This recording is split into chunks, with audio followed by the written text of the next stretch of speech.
أعوذ بالله من الشيطان الرجيم. بسم الله الرحمن الرحيم. كل الطعام كان حلا لبني إسرائيل إلا ما حرم إسرائيل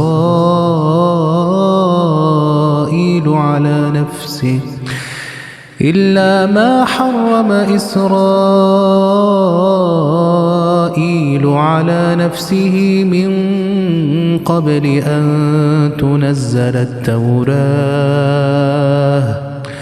قل فاتوا بالتوراة فاتلوها إن كنتم صادقين.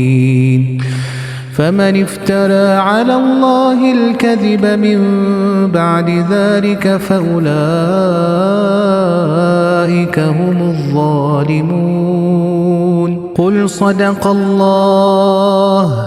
فاتبعوا ملة إبراهيم حنيفا وما كان من المشركين.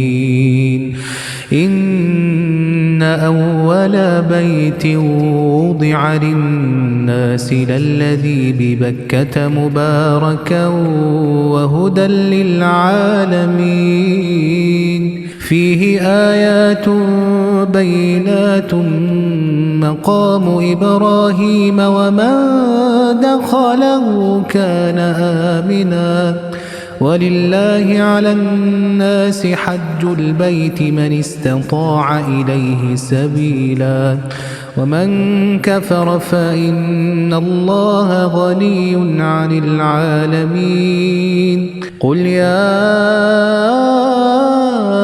أهل الكتاب لم تكفرون بآيات الله والله شهيد على ما تعملون. قل يا أهل الكتاب لم تصدون عن سبيل الله من آمن تبغونها عوجا وأنتم شهداء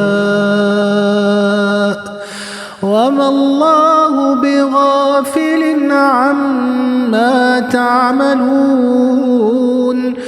يا أيها الذين آمنوا إن تطيعوا فريقا من الذين أوتوا الكتاب يردوكم بعد إيمانكم كافرين. وكيف تكفرون وأنتم تتلى عليكم آيات الله وفيكم رسوله ومن يعتصم بالله فقد هدي إلى صراط مستقيم. يا أيها الذين آمنوا اتقوا الله حق تقاته ولا تموتن إلا وأنتم مسلمون. واعتصموا بحبل الله جميعا ولا تفرقوا واذكروا نعمة الله عليكم إذ كنتم أعداء فألف